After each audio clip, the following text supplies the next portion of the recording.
Alright, let's talk a little bit about what went wrong here. This horse is 4 years old. Was foaled out by the owner, and she's had her ever since. And I'm not picking on this owner here at all. This happens so many damn times I can't even tell you. I'm doing this because this horse is at my place and I can do it here without anybody really getting offended. So if she takes this personally, well, it's really the truth. And if you can't handle the truth, so babies, so anybody that buys a young horse and oh, they're so cute and everything, and everybody wants to love on them,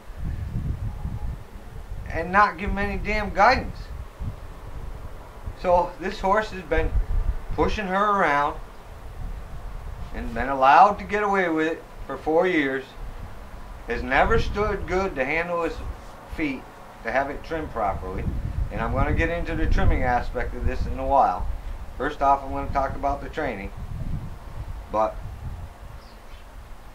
this horse has never stood good. I've trimmed her 3 times now.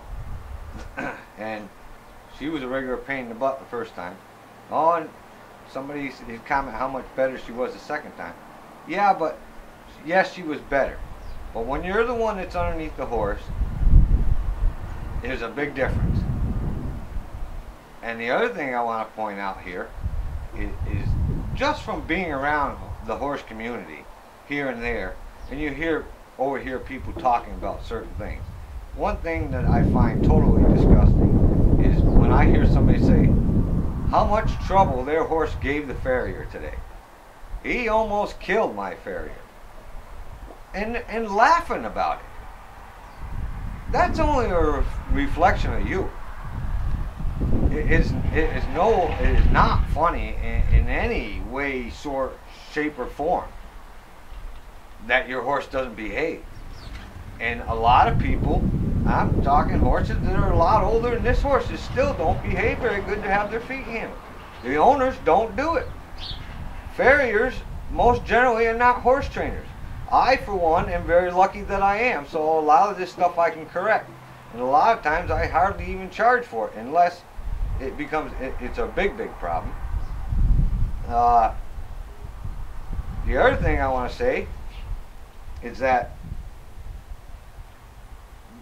this horse's feet are in poor condition.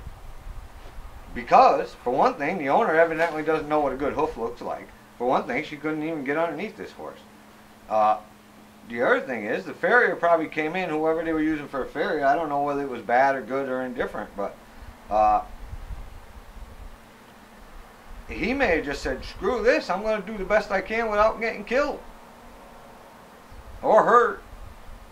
So, he trimmed her up. Now, if your horse's hoof looks like the Liberty Bell, and it's shaped out like this, I don't have any pictures of previous before on her, because I've seen it so many times, and if you people aren't looking at your horse's feet, hey, shame on you. You need to be underneath there looking at the condition of the horse's feet. The other thing is, you need to make sure your horse behaves. So this horse has never been away from home in 4 years, except for once. It got really sick as a yearling or something. They had a hard time getting it on the trailer. It flipped over backwards. They ended up picking her up and carrying her onto the trailer. So that's the only time she's been away from home. She has never experienced being off of the property. She's overfed and underworked. That's the other thing. You get these horses like this here, I bring them in there and I'm feeding good hay. Now when this horse turns his nose up at a lot of the hay, half of what I feed it, and trashes it, that's a horse that's been spoiled rotten. Oh, you don't like that, honey? Let me give you some more. Screw that. You eat what's there. If you don't like it, wait a couple more days. Eventually you'll like it. So overfeeding the horse. The horse has never been worked. The horse's foot is very flat. The horse is 4 years old. All of a sudden it's, oh, time that she gets ridden. Do no groundwork. Put a saddle on the horse and see what happens. Well, absolutely nothing happened. The horse didn't even move his feet. Now, whether or not I'm getting the whole facts on all this or not, I don't know. The horse tells me, and I'm telling you. To sit on a horse, the first time saddled, and sit there and not have the feet move, well, what'd you teach him? You taught him that when the human gets on me, I just stand still. They couldn't get her to move her feet. So that's a big problem, because you always want the horse's first ride to be a pretty damn good experience. So things went good as far as her groundwork went in the first 5 days. She stood and I trimmed her at Liberty. But where it really hit the fan is when I got on her. Yeah, she moved pretty nicely and everything on the ground for me. And then when I got on her, boy, didn't she stall right out. So that's another problem. The other thing is, because this horse has never been away from home, not even led out off the property on a lead rope. Give it some experience. It comes over here. She's a nervous wreck.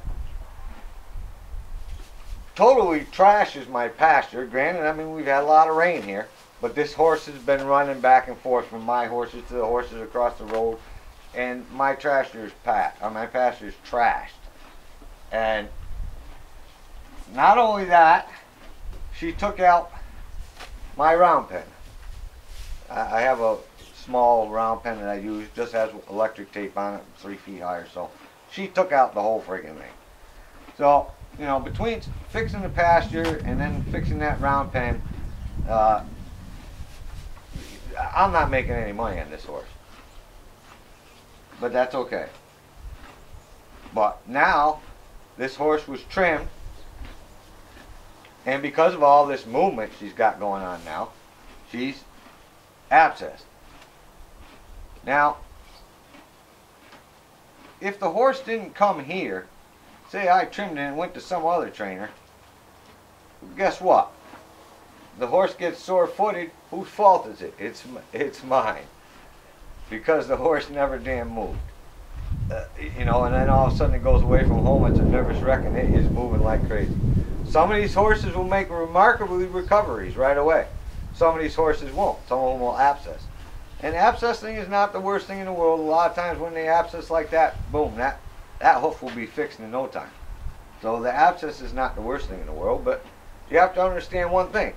This horse went from kindergarten to boot camp. Because over here, there's no putzing around. You behave, or you don't. And if you don't behave, you're going to move. And when I tell you to move, you're going to move. So, you know, this horse would catch, oh, she'd whinny for you, and she'd come right over. Yeah, as long as all you were going to do was greet her in the head. That's what I try to tell these people. If you can't be anywhere around your horse without them fussing and putzing around, you got a problem. And if that's all you do is greet the horse in the head, that's what you're going to get. So this horse would tolerate you there.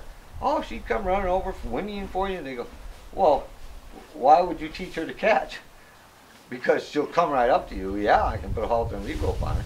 But if I tried to do anything with her, no way. So see, I do it at Liberty.